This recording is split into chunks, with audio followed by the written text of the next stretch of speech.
राधे राधे दोस्तों। महाशिवरात्रि व्रत में शिव जी की इस कथा का पाठ करना बहुत ही शुभ फलदायी बताया गया है। शिव पुराण में भी इस व्रत की महिमा बताई गई है।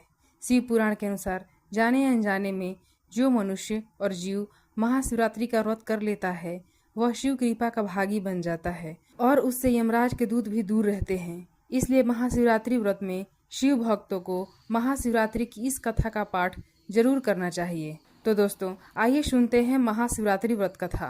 पूर्व काल की बात है।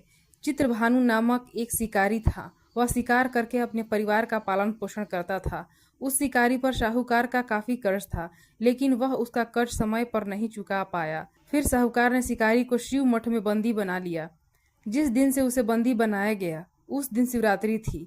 चतुर्दशी के दिन उसने शिवरात्रि व्रत की कथा सुनी और शाम होते ही साहूकार ने उसे अपने पास बुलाया और ऋण चुकाने के बारे में कहा। उसके बाद वह फिर शिकार की खोज में निकला।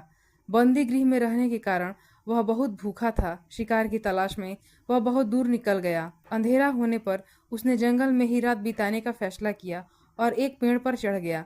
उस पेड़ के नीचे शिवलिंग था जो बेलपत्र के पत्तों से ढका हुआ था। शिकारी को उसके बारे में जानकारी नहीं थी। पेड़ पर चढ़ते समय उसने जो टहनियां तोड़ी वह शिवलिंग पर गिरती रहीं।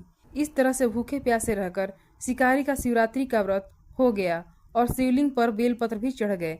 रात के समय एक हिरणी पानी पीने तालाब पर आई।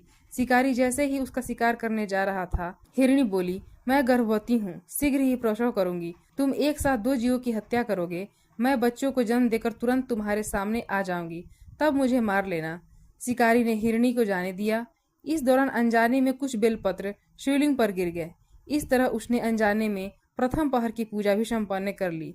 कुछ देर बाद हिरणी उधर से निकली। जैसे ही शिकारी ने उसे मारने के लिए धनुष चढ़ाया तो हिरणी ने विनम्रता पूर्वक निवेदन किया, शिकारी, मैं थोड़ी देर पहले ही ऋतु से निवृत्त अपने प्रिय की तलाश में हूँ। अपने पति से मिलकर मैं तुम्हारे पास आ जाऊंगी। शिकारी ने उसे भी जाने दिया। रात का आखिरी पहर बीत गया, तब भी कुछ बेलपत्र शिवलिंग पर जा गिरे। ऐसे में शिकारी ने अनजाने में अंतिम पहर की पूजा भी कर ली। इस दौरान वहां एक हिरणी अपने बच्चों के साथ आई।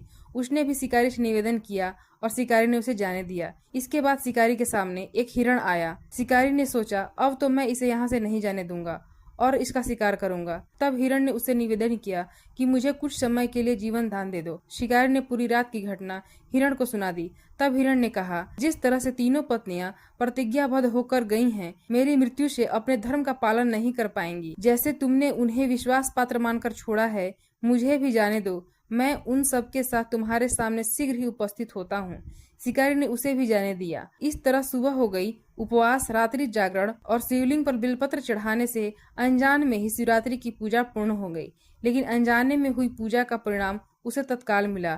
थोड़ी देर बाद हिरण और उसका परिवार शिकारी के सामने आ गया। उन सभी को देखकर शिकारी को बहुत ग्लानि हुई और उसने पूरे परिवार को जीवन दान दे दिया। अनजाने में शिवरात्रि का व्रत पालन करने पर भी शिकारी को मोक्ष की प्राप्ति हुई।